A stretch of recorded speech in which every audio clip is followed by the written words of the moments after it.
जो साहिबे मसनत हैं वो कल नहीं होंगे, किराएदार हैं, जाती मकान थोड़ी है। वक्फ क्या है?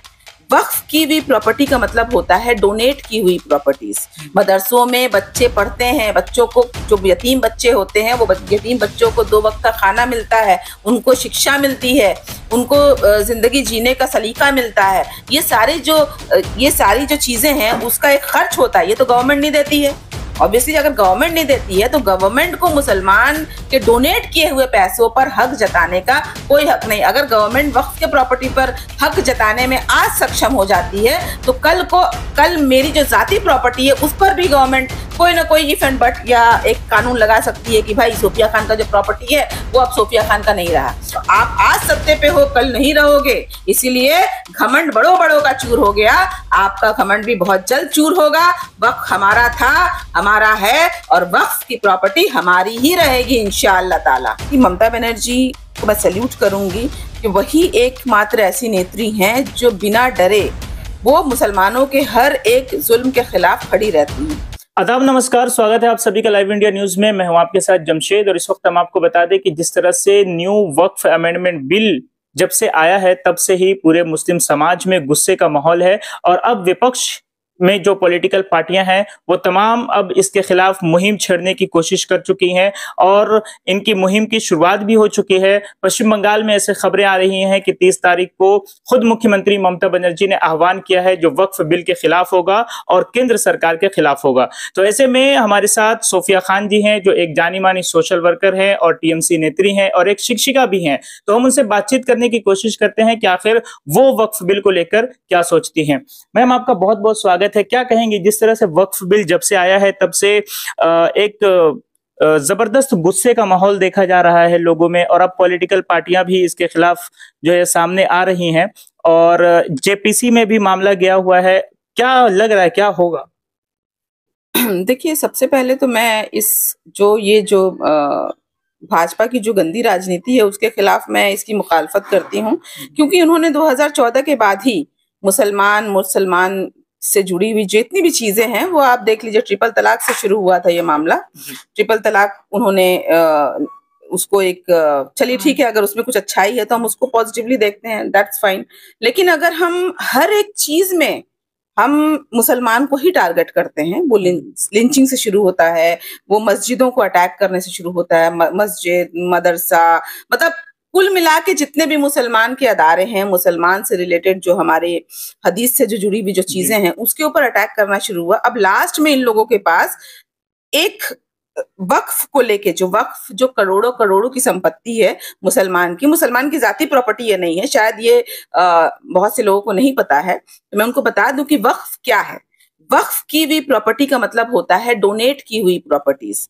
वो प्रॉपर्टीज जो हमारे एंसेस्टर्स ने, हमारे पूर्वज जो मुसलमान जो थे, जिनके पास बहुत ज्यादा प्रॉपर्टी थी या जिनके बच्चे नहीं थे या जो खुद चाहते थे कि वो कुछ जमीनें या कुछ उनके जो जायदाद है, उनके प्रॉपर्टीज है, वो डोनेट करना चाहते थे। और वो डोनेट क्यों करना चाहते थे? ताकि जितने भी मुस्लिम्स हैं, जितने भी खासकर जो जरूरतमंद जो मुसलमान हैं, उनके लिए स्कूल बन सके, अस्पताल बन सके, उनके लिए उनके जरूरत के आने वाले पीढ़ी की जो है वो माने उसके काम में लग सके।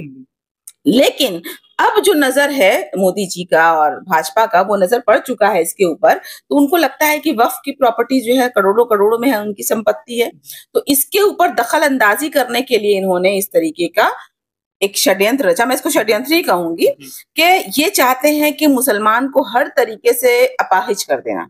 अभी फिलहाल मुसलमान के हर एक चीज को अटैक करना, मुसलमान के, अगर मैं इसकी बात करूं, वक्फ की बात करूं, तो वक्फ सीधे आर्टिकल 26 का जो है वो वायलेशन है।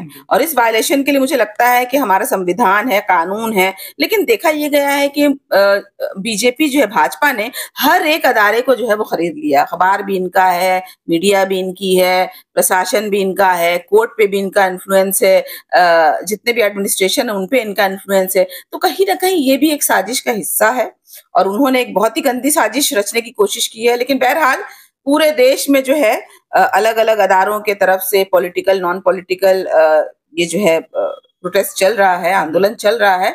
अभी हाल में ही हमने 30 तारीख को दीदी ममता बनर्जी को मैं सैल्यूट करूंगी कि वही एकमात्र ऐसी नेत्री हैं जो बिना डरे वो मुसलमानों के हर एक जुल्म के खिलाफ खड़ी रहती हैं। वो एक ढाल बनकर खड़ी रहती हैं।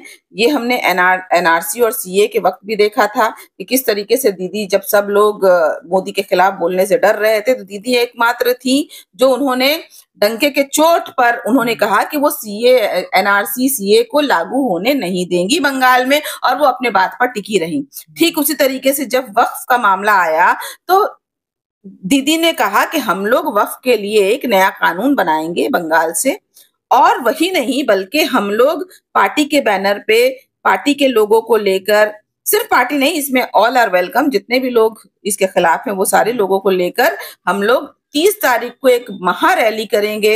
एक बहुत बड़ा आंदोलन, प्रोटेस्ट मजमा लगेगा, जहां पर हमारी पीसफुल मजमा ऑफ कोर्स, जहां पर हमारी आवाज यहां से उठकर दिल्ली तक जाएगी कि वक्फ को हम लोग अपने हाथों से नहीं जाने देंगे, क्योंकि वक्फ की जो प्रॉपर्टी है वो गरीब, यतीम, जरूरतमंद मुसलमानों की थी, है और रहेगी। क्योंकि अगर आज आप इस पर जोर करेंगे तो हमारे जितने भी पूर्वज थे उनके जमीर को, उनके आत्मा को शांति नहीं मिलेगी, उनके आत्मा को सुकून नहीं मिलेगा। अच्छा, वक्फ की जो प्रॉपर्टियां हैं वो तो मुस्लिमों का है और मुस्लिमों ने इसे डोनेट किया है और वक्फ के पास है। सेंट्रल गवर्नमेंट क्यों आखिर इसमें इंटरफेयर करेगी? कानूनी एतबार से क्या इसमें किस किस एक्ट का वायलेशन हो रहा है? देखिए, सेंट्रल गवर्नमेंट ने तो हर वक्त ही मनमानी किया। 2014 के बाद अचानक से नोटबंदी किया उन्होंने, अचानक से नोटबंदी किया, सैकड़ों लोग मर गए। अचानक से उन्होंने लॉकडाउन किया, सैकड़ों लोग मर गए, या बहुत ज्यादा जो परिवार है वो बिखर गए। इसी तरीके से कई मनमानी जो है, या कह सकते जीएसटी लगाया, और बहुत सारी चीजें हैं जो ब्लंडर रहा है पास्ट में, तो वो एक ऑन एंड ऑन ये भी एक ब्लंडर होने जा रहा है इसमें। लेकिन सिर्फ और सिर्फ मुसलमानों की शिकस्त होगी, मुसलमानों का जो, क्यों देखिए ऑलरेडी हिंदुस्तान में मुसलमान पहले से ही पिछड़े हुए हैं। मुसलमान में बहुत ज्यादा तालीम की कमी है, इलिटरेसी है, गरीबी है, इसको तो हम नकार नहीं सकते। तो ये जो वक्फ की प्रॉपर्टी है, वक्फ की प्रॉपर्टी से जो पैसे आते हैं उससे गरीब मुसलमानों का भला होता है। मदरसे चलते हैं, मदरसों में ये कहते हैं कि मदरसों में जो है एंटी नेशनल टेररिस्ट बनते हैं। अरे मदरसों में बच्चे पढ़ते हैं, बच्चों को, जो यतीम बच्चे होते हैं वो यतीम बच्चों को 2 वक्त का खाना मिलता है, उनको शिक्षा मिलती है, उनको जिंदगी जीने का सलीका मिलता है। ये सारी जो चीजें हैं उसका एक खर्च होता है, ये तो गवर्नमेंट नहीं देती है। ऑब्वियसली अगर गवर्नमेंट नहीं देती है तो गवर्नमेंट को मुसलमान के डोनेट किए हुए पैसों पर हक जताने का कोई हक नहीं। अगर गवर्नमेंट वक्फ के प्रॉपर्टी पर हक जताने में आज सक्षम हो जाती है तो कल मेरी जो जाती प्रॉपर्टी है उस पर भी गवर्नमेंट कोई ना कोई इफ एंड बट या एक कानून लगा सकती है कि भाई सोफिया खान का जो प्रॉपर्टी है वो अब सोफिया खान का नहीं रहा। आज मैं मर जाऊं तो कल को मेरे बच्चों से प्रॉपर्टी वो छीन लेगी। तो इसीलिए आज आवाज उठाना जरूरी है, ताकि कल हमारा वक्फ को तो बचाना ही है, प्लस अगर वक्फ का हमारे हाथ से चला गया तो मुसलमान कहीं के नहीं रहेंगे। मुसलमान के हाथ से एक बहुत बड़ा हथियार चला जाएगा, जिससे हम अपने आने वाले नस्ल को सुधार सकते हैं। और यही नहीं, आज अगर मुसलमान शिकस्त खा जाएंगे तो ये लोग मुसलमान से कल को चल के उनके हर एक हक को छीनेंगे। आज वक्फ है, कल आपकी जाती प्रॉपर्टी है, कल आपके जाती चीजों पर भी, आपके हदीस रसूल पर, जैसे उन्होंने यूनिफॉर्म कोड को भी लगाने की कोशिश की, ताकि जो है ऑल लॉ, ठीक है हम लोग we are law abiding citizen, मुसलमान भी उतने ही लॉ को मेंटेन करते हैं, मानते हैं जितना कि दूसरे लोग, लेकिन हमारा एक अपना एक हदीस है, हमारा एक अपना कुरान को फॉलो करने का, ये हम नहीं कहते बल्कि हमारा जो फंडामेंटल राइट है, ये हर एक धर्म के लोगों को अपने अपने धर्म को पालन करने का एक हक दिया है। तो ये हक से हम मुसलमानों को महरूम क्यों किया जा रहा है? तो देखिए अभी हाल में देखा गया कि ये नारा लगवा रहे हैं, हिंदुओं एक हो जाओ। एक है तो सिर्फ है, ये प्रधानमंत्री मोदी ने भी ये नारा दिया, हिंदुओं एक हो जाओ। अरे भाई हिंदुओं एक हो जाओ, मैं भी कहती हूँ हिंदुओं के एक हो जाओ, लेकिन किसके खिलाफ एक होंगे? मुसलमानों के खिलाफ एक होने से आपका कुछ भला नहीं होने वाला है। अगर आपको एक होना है तो अशिक्षा के खिलाफ होइए, अगर आपको एक होना है तो गरीबी के खिलाफ होइए, महिलाओं के साथ अत्याचार, दलितों, किसानों और जितने भी देश में जो करप्शन है, भ्रष्टाचार, जितने भी नेता है वो किसी भी पार्टी के हों, उनके खिलाफ एक होइए। और सिर्फ आप एक मत होइए, पूरे हिंदुस्तानियों को एक होना चाहिए, ताकि ये जो भ्रम फैलाया जा रहा है मुसलमानों के खिलाफ, इसको दिखाकर वो हिंदुओं के भी नहीं है। क्या हिंदुओं को 2 करोड़ नौकरी मिली है? अगर हिंदुओं को 2 करोड़ नौकरी मिली है तो आप एक हो जाओ। अगर आपको डीमोनेटाइजेशन से कोई भी भला हुआ है, आपके घर के चूल्हे अगर जल गए हैं, अगर कोरोना काल में अगर आपके घरों के लोग नहीं मरे होंगे बिना ऑक्सीजन के, तब आप एक हो जाइए। गंगा जब लाश बही थी, गंगा घाट में हिंदुओं की लाश बही थी, अगर ऐसा नहीं हुआ होता तब आप एक हो जाइए। तो ये सब फालतू बात है। हिंदुओं को गुमराह किया जा रहा है ताकि इनकी जो राजनीति है वो चलती रहे, और ये लोग हिंदुओं को एक नहीं करना चाहते बल्कि हिंदुओं को बिखार देना चाहते हैं, हिंदुओं को बर्बाद कर देना चाहते हैं, आने वाले नस्ल में जहर घोल देना चाहते हैं, क्योंकि हिंदू मुस्लिम को मारेगा, मुस्लिम हिंदू को मारेगा, तो कुल मिला के फायदा जो है इनको होने वाली है। इस बात को आपको समझनी होगी। आखिर में क्या अपील करेंगी जो 30 तारीख को रानी रासमणी रोड पे जो टीएमसी का एक महारैली? देखिए, ये रैली को मैं बिल्कुल सिर्फ टीएमसी ने भले बुलाया है, दीदी ने एक कॉल किया है, लेकिन ये कोई पॉलिटिकल रैली नहीं है। इसको मैं आम लोग इसमें ज्यादा से ज्यादा जुड़ेंगे, और मैं अपील करूंगी कि जितने भी लोग हैं, जहां से भी आवाज सुन पा रहे हैं, वो हिंदू हो मुसलमान हो, आप लोग संविधान को बचाने के लिए, क्योंकि वक्फ से शुरुआत हुई है, लेकिन अगर वक्फ चला जाता है तो हो सकता है कल को आपके हिंदू धर्म के जितने भी ट्रस्ट हैं उसके ऊपर नेक्स्ट टारगेट होगा, गुरुद्वारे के ट्रस्ट हैं उस पर जो लंगर बांटते हैं उसके ऊपर एक आफत आ सकती है।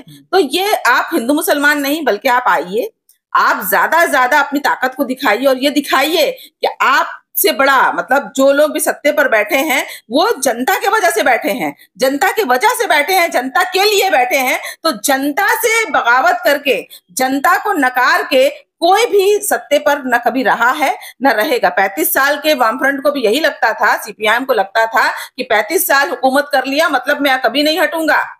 इतना जुल्म किया, सिंगूर में जुल्म किया, नंदीग्राम में जुल्म किया, लेकिन आज एक आवाज ममता बनर्जी ने उठाई और ये लोग का राज सत्ता हट गया। उसी प्रकार से आज भाजपा को अगर लगता है कि हम वक्फ छीन लेंगे, हम मुसलमानों को गिरा देंगे, मस्जिदें तोड़ देंगे, तो मैं यही कहना चाहूंगी कि आज जो साहिबे मसनत हैं वो कल नहीं होंगे, किराएदार हैं, जाती मकान थोड़ी है। तो आप आज सत्ते पे हो, कल नहीं रहोगे, इसीलिए घमंड बड़ों का चूर हो गया, आपका घमंड भी बहुत जल्द चूर होगा। वक्फ हमारा था, हमारा है, और वक्फ की प्रॉपर्टी हमारी ही रहेगी इंशाअल्लाह ताला।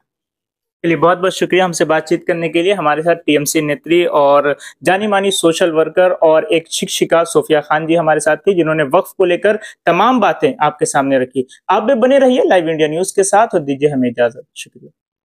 अगर आप भी मेडिकल इमरजेंसी से परेशान हैं तो बंगाल कंसल्टेंट आपके लिए लेकर आया है अपोलो हॉस्पिटल और Asian institute of nephrology and urology में खास सेवाएं, जहां आपको बंगाल कंसल्टेंट के जरिए doctor appointment, airport, railway station pick and drop, smooth billing process, Hindi, Bengali, English coordinators, आपके रहने के लिए बेहतर जगह का गाइडेंस आपको मिलेगा, वो भी बिना किसी रजिस्ट्रेशन फीस के। बंगाल कंसल्टेंट के जरिए चेन्नई के अपोलो हॉस्पिटल और AINU में cardiology, neurology, urology, nephrology, orthopaedics, liver transplant, kidney transplant, robotic surgery जैसी सुविधाएं आपको मिलेंगी। अगर आप भी चेन्नई जाकर अपना इलाज कराना चाहते हैं तो आज ही बंगाल कंसल्टेंट में फोन करें। मोबाइल नंबर है 9147359708। साथ ही आप अपने ट्रीटमेंट डिटेल्स भी व्हाट्सएप कर सकते हैं।